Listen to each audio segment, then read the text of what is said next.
Hi everyone, it's Teacher Lina, and today is actually a different tip. So I'm doing travel tips. As someone who organizes a lot of trips for the studio and someone who does a lot of research before going somewhere, I had a hard time researching about the Paris Visite versus the Navigo Pass, and I wanted to do a comparison on it, and so I wrote down some details. I did a bit of research and then I just really knew that I'm supposed to be getting the Navigo Pass and card. Now they have two types of cards, and I'm gonna break that down later on because so how it happened was when we got to the train station and when we got to a machine, they were only selling the Paris Visite Pass. So already that in itself, if you were tourists who didn't do much research, you might end up buying that pass because there were already instantly options on that machine that said like 1 day, 3 days, or like choose a number of days, already 7 days, and it was way more expensive than in the Navigo Pass.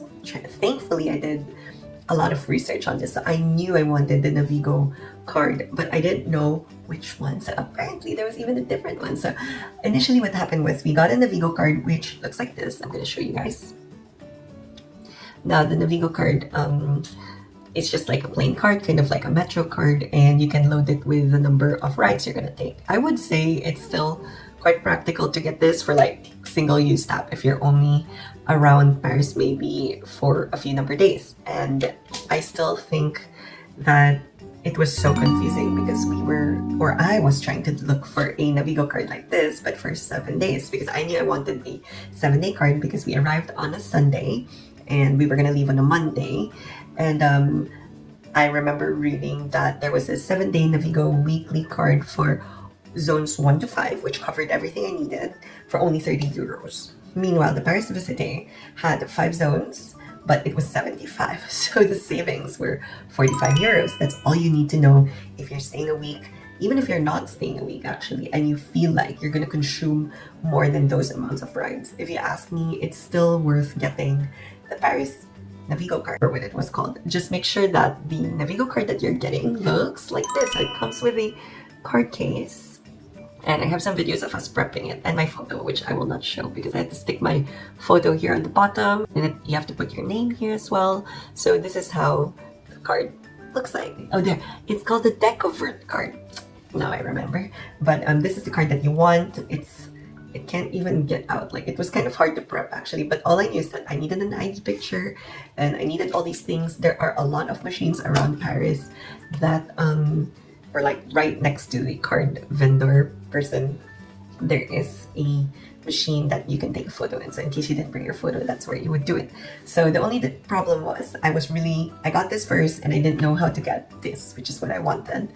Turns out you really need to go to a station manager. Thankfully, we were going to a place with a major station, and so I just went to the office and then I asked them, can I get the Decouverte or the Navigo card, the one for 1 week that starts today? And then they kindly assisted me with that, which was nice. They didn't speak any English, but I was still very happy. Yeah. And what's great about this card is in case you do plan to stay another week, you can still load on top of it, or maybe a few days you can still load. There's like 1 day, 2 day, you just have to look for another station manager to be able to fill out your Paris Navigo Pass. I was really surprised because the last time I went to Paris, it was still bought in the tabaqueria, the tickets, and when you go to the tabaqueria, that's where you would buy the ticket and then you would have to validate it. I don't know if you guys have that experience because I've been traveling Europe for some number of years already, and a lot of places were like that before, and now you can see all these high-tech cards, kind of like how we do it in Japan. But I would say this still saves a lot more money, especially if, like me, I was going to Nanterre every day because I had classes at the Paris Opera Ballet. So I made sure to get this card because I was going to be traveling and spending for 2 train tickets. So I would be spending around 8 to 10 euros just to go back and forth every day to wherever I was staying inside Paris. So that was really difficult. So I really decided, okay, you really need to get a good train card for your stay, or else you're going to be overspending just for your transportation. Yeah, do it for everything. And if you guys have any stories or suggestions about it, I would still love to hear them. Maybe you guys have some more tips about the Navigo and the Visite Pass. The 45 euros, the savings, super worth it. Anyway, but yeah, it was super fun, it was super fast, and it was really easy to use. After we got this, it was like no problem, super smooth. We tap it anywhere and we could tap it on the bus, on the train, on the tram, whatever you name it. It was so much worth it. So you guys know now which ones. Yeah, okay, I hope that this video helps you, and this video helps you navigate through Paris. If you guys are ever visiting Paris, I am trying to do a bit more travel vlogs soon, and maybe not for places to visit, but a few tips about like these things like train cards, which are really important, by the way, and also maybe where to stay would be really nice.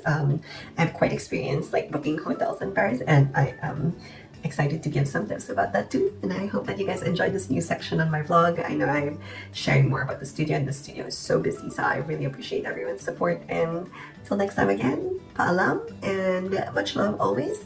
Gambatte and matane.